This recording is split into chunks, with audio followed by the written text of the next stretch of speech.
Dear students, ये second time revision of direct indirect. इससे पहले भी वीडियो डाली गई है। इससे पहले भी वीडियो डाली गई है आपको डायरेक्ट एंड इनडायरेक्ट। डायरेक्ट और इनडायरेक्ट में होता क्या है? देखो, डायरेक्ट का मतलब है सपोज नाउ दैट ए और बी के बीच बात हो रही है, तो ये है डायरेक्ट। जैसे मैं आप लोगों को पढ़ा रहा हूँ, दिस इज डायरेक्ट। ये हो गई क्या? डायरेक्ट। आप बी ने ये बात किसे बताई कि ए ऐसे कह रहा था, तो ये हो गई डायरेक्ट। या ए ने सी से कहा बी ऐसे कह रहा था, तो वो क्या हो गई? इनडायरेक्ट। जब आमने सामने बात होती है तो उसे कहते हैं डायरेक्ट, और जब आमने सामने बात नहीं होती तो उसे कहते हैं इनडायरेक्ट। क्लियर? अब डायरेक्ट और इनडायरेक्ट में एक बात और होती है। क्या होती है? इसमें एक दो सेंटेंस होते हैं। एक सेंटेंस इन्वर्टेड कोमे में होता है और एक इन्वर्टेड कोमे के बाहर होता है। तो ये जो इन्वर्टेड कोमे से बाहर होता है इसे कहते हैं inverted coma.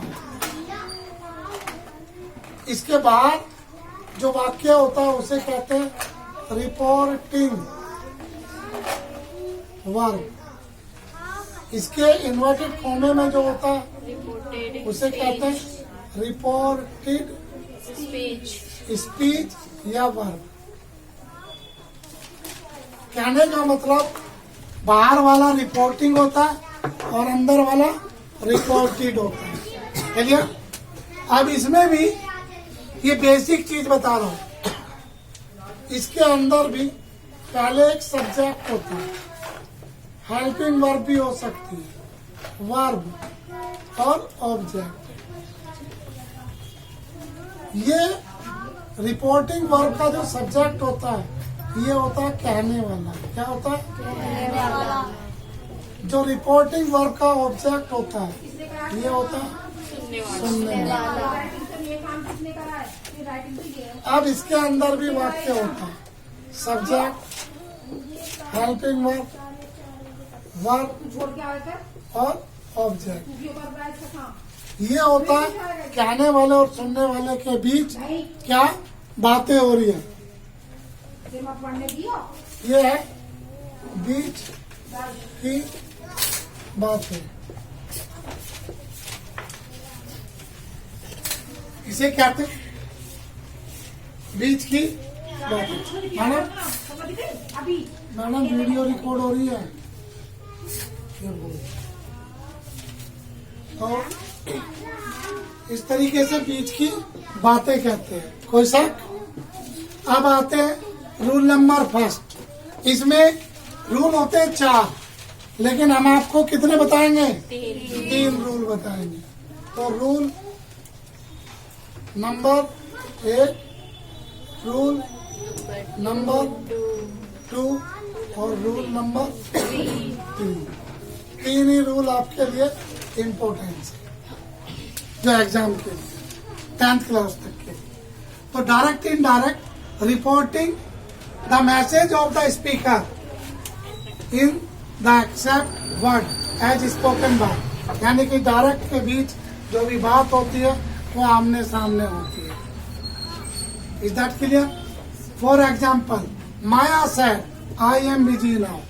Suppose now that ये लड़की माया है, इसने मेरे से कहा, क्या कहा? आई एम बिजी नाउ। मैं अब बिजी हूँ। अब ये बात मैंने जाके शिवम को बताई कि वो जो माया है ना, वो क्या कह रही है? मैं बिजी हूँ, यानी कि वह बिजी है। क्लियर? तो ये इनडायरेक्ट हो गई मेरे और शिवा के बीच। लेकिन मेरे और रिया के बीच जो बात चल रही थी, यानी मैं इस माया के बीच जो चल रही थी, वो डायरेक्ट थी। Is that clear? कोई शक? अब इसके लिए एक और आपको याद रखना, सन। क्या है? सन का नियम। ये चीज मैंने आपको यहाँ डिस्क्राइब कर दी, क्योंकि कंप्यूटर में थोड़ी हिंदी की प्रॉब्लम हो रही है इसमें, तो इसलिए मैं इसे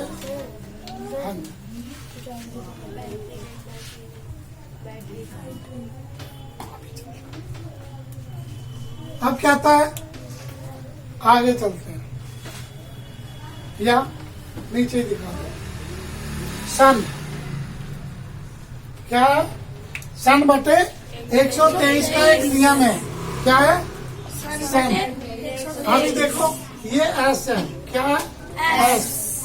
ये एन है, सॉरी ओ है, और जो थर्ड पर्सन है वो नो चेंज। तो एस का मतलब सब्जेक्ट, ओ का मतलब ऑब्जेक्ट, एन का मतलब नो चेंज, और 1 2 3, 1 2 3। अब ये 1 2 3, ये पहला क्या है? सब्जेक्ट, ये है ऑब्जेक्ट, ये है पोसेसिव। ये पहले वाला किससे चेंज होगा? चेंज बाय सब्जेक्ट, आई और बी, एस ओ एन। हो गया सर? 1 2 3। तो ये आई और बी एस से चेंज, यानी कि इससे, इसके अंदर चेंज होंगे। ये रूल कहाँ लगेगा?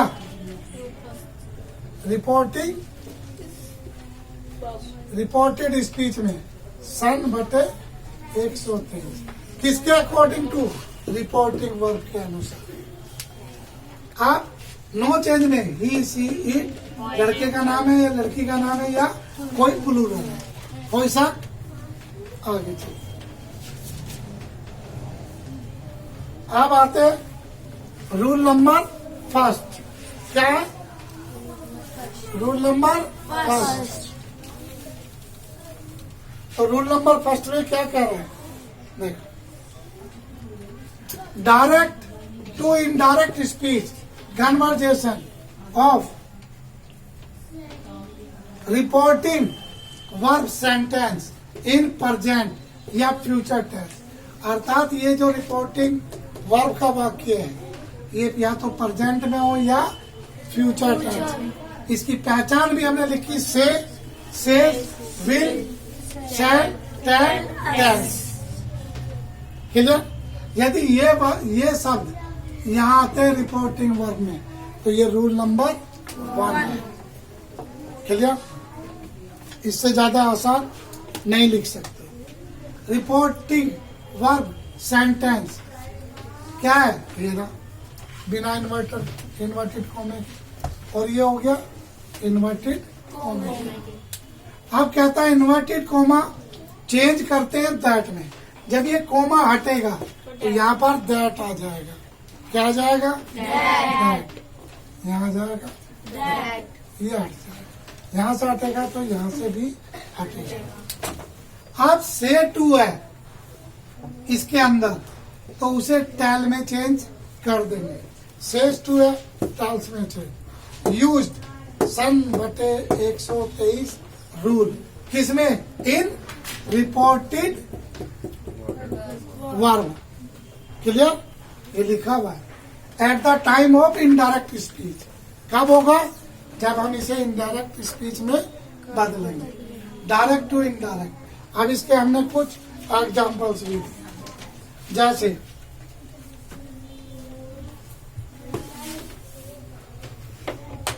सी सेज या विल से। अगर सेज है तो किसमें? ये प्रेजेंट में। ये भी आ सकता है विल से, तो फ्यूचर में चला गया। क्लियर? फिर inverted comma, I am going. अब इसका इनडायरेक्ट सी, पहले वाले में तो बस वही चेंज होंगे। सी, सेज का सेज, विल का विल, से का से। इन्वर्टेड कॉमा हटा के क्या लगा? दैट। आई कौन है? सी, क्योंकि सब्जेक्ट में चेंज होता है। तो ये वाला जो आई है, ये सब्जेक्ट में चेंज होता है। सन यही बताया था। क्लियर? देखो, आई है आई है तो सब्जेक्ट में चेंज होगा। क्लियर?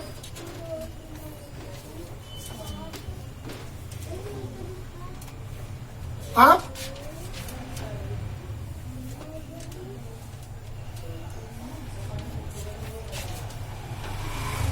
दैट आई का मतलब सी, सी के साथ एम नहीं लगता, इज लगता है, इज गोइंग।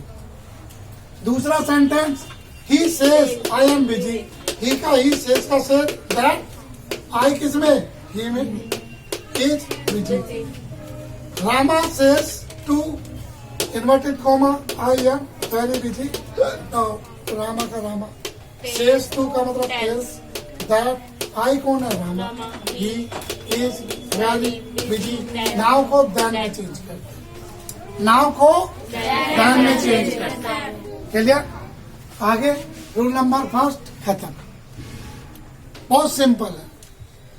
अब आते हैं rule number two. Rule number two में क्या होता है, देखो अब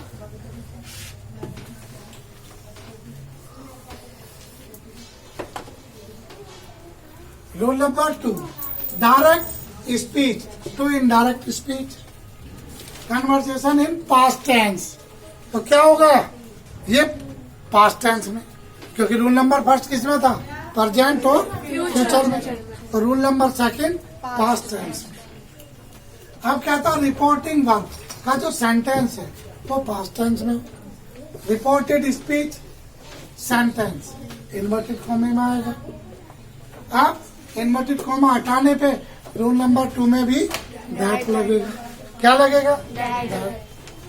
अब सैड टू होगा तो उसे टोल्ड में चेंज कर देंगे। क्लियर? यूज सन बटे 123 नियम भी लगेगा, राइट। अब इतना simple sentence change into simple sentence में, अगर रिपोर्टेड स्पीच का वाक्य है सिंपल में है तो सिंपल में चेंज होगा, नेगेटिव है तो नेगेटिव में चेंज होगा, और इंटरोगेटिव है तो इंटरोगेटिव में चेंज होगा। ठीक है? अब साथ में कुछ और भी चेंज है, ये डायरेक्ट आएंगे, चेंज करेंगे इनडायरेक्ट में। कैसे?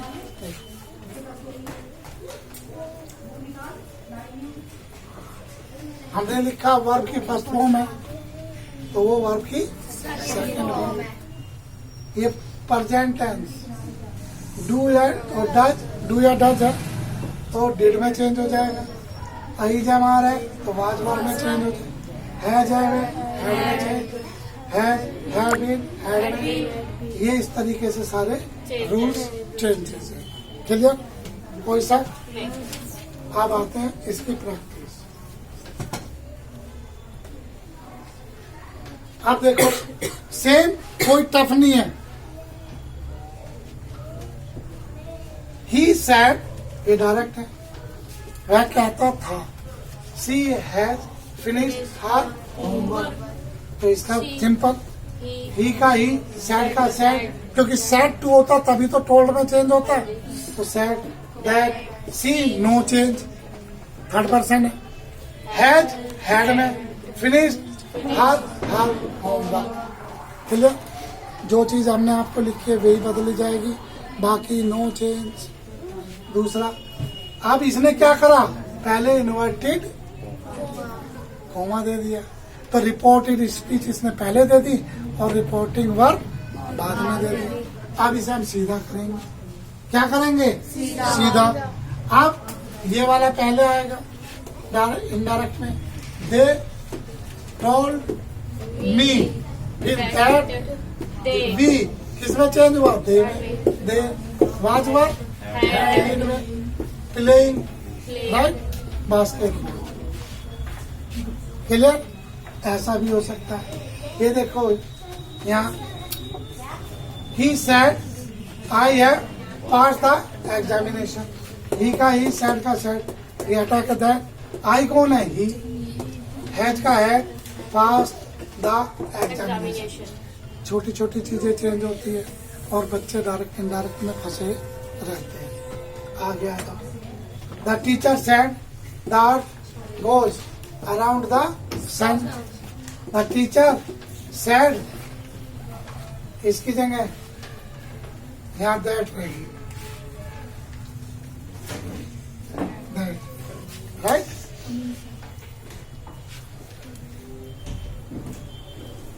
The teacher said that the earth goes किस में गया, वेंट में। अब देखो ये चीज मैंने इसलिए लिखी हुई थी, लेकिन अब ये मैंने आप लोगों के लिए लिख दिया। दैट आ गया, द अर्थ, ये क्या गोज, प्रेजेंट वर्ब की फर्स्ट फॉर्म, तो सेकंड फॉर्म आ गई went, around the sun. That clear, कोई शक? इस तरीके से रूल नंबर सेकंड खत्म हो गया। क्लियर। अब आते हैं रूल नंबर थर्ड में। अभी रूल नंबर थर्ड में आपको वैसे समझाता हूँ, क्योंकि रूल नंबर थर्ड अभी टाइप नहीं किया।